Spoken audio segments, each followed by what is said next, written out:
Nimefika hapa mapema asubuhi. Binafsi nilifika hapa majira ya saa 1:30 ambapo nilikuta na kadhia ile ambayo kama ilitokea siku za nyuma ya kwamba askari walikuwa ni wengi sana maeneo hapa ya Kisutu, lakini pia hata nilipotaka kuingia getini walinizuia kwa madai ya kwamba hakuna mtu yoyote ambaye anaruhusiwa kuingia mahali hapa isipokuwa awe ni hakimu, wakili au mshtakiwa. Mbali na hapo hakuna mtu mwingine yoyote ambaye anaweza kuruhusiwa kuingia. Hata nilipojieleza ya kwamba ni haki yangu kuweza kufika mahakamani kusikiliza kesi ambayo inamkabili kiongozi wangu au ndugu yangu yoyote, bado walinikatalia na pia walinitaka niweze kuondoka kabisa maeneo haya ya mahakamani. Na hata niliposimama pembeni nikasema basi nawasubiria wenzangu na viongozi wangu wakiwepo makamu mwenyekiti ambao tunategemea kuweza kufika, bado waliweza kunifuata na kunifukuza, wakasema maeneo ya nje ya mahakama haya yote hakuna mtu yote ambaye anaruhusiwa hata kusimama wala kupita eneo hili.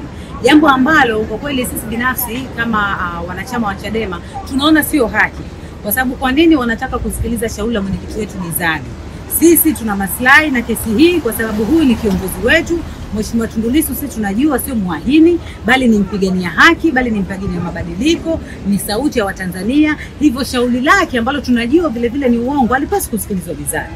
Acha Watanzania wajue, waache Watanzania waone shauri hili linapoendeshwa ili waweze kujua namna gani serikali yetu hii ya dhalimu ambayo inasingizia viongozi wa upinzani kesi mbalimbali. Kwa maana hii sio mara ya kwanza. Waliwahi kumsingizia kiongozi wetu Mheshimiwa Mbowe kesi ya ugaidi, leo hii wamekuja kwa mwenyekiti wetu wa sasa kesi ya uhaini, lakini bado mashtaka yote wanataka yaweze kufanyika gizani. Kwa hiyo sisi wanachama wa Chadema kama ambavyo ni msimamo wa mwenyekiti wetu Mheshimiwa Lissu, na sisi tunapinga kesi hii kuweza kuendeshwa gizani. Na ndio maana tunakuja hapa mahakamani kila inapotajwa, hata kama watatupiga, hata kama watatuumiza, hata kama watatuua, lakini hatutaogopa. Bado tutaendelea kufika hapa mahakamani, bado tutaendelea kupigania haki yetu ya kutaka kujua mwenendo mzima wa kesi ambayo inamkabili mwenyekiti wetu unaendeleaje ndani ya mahakama hii.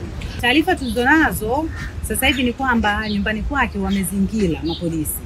Na sio nyumbani kwake tu, hata nyumbani kwa Mheshimiwa mwenyekiti wetu Tundu Lissu pia mapolisi wamezingira. Yote ni kuhakikisha kwamba makamu mwenyekiti hawezi kutoka kuweza kufika hapa. Na nadhani wanafanya hivyo ili kwa ajili kuweza, wameona kwamba pamoja na kwamba wametupiga last time lakini hatukuacha kuja. Kwa hiyo nadhani leo wameona kwamba wamkamate kiongozi wetu nyumbani, basi kwa mantikio kwamba makamanda wataogopa kuweza kufika hapa au tutaweza kutawanyika.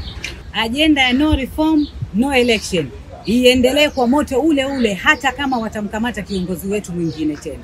Nimefika hapa asubuhi, kufika hapa katika getini wakatuzuia tusiingie, nikaeleza kwamba mimi ninakwenda kusikiliza kesi haki yangu ya msingi, wakasema hakujali lolote, hata kama wewe ni ndugu yako lazima uondoke.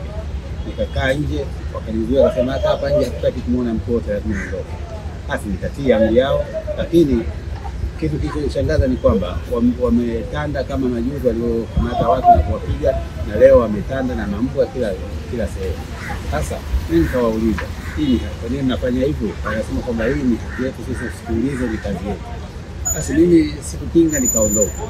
Lakini kitu cha ajabu ni kwamba sheria ya nchi inasema wazi kwamba kila mwananchi anaruhusiwa kwenda mahakamani kusikiliza kesi ya aina yoyote, ili kwanza kujifanya yeye mwenyewe aelewe msimamo wa sheria.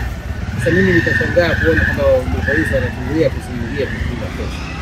Lakini hayo yote yanakuja kwa sababu wanaogopa kwamba Mheshimiwa Tundu Lissu ni mwanasheria la kwanza, na pili mtu asiyeogopa.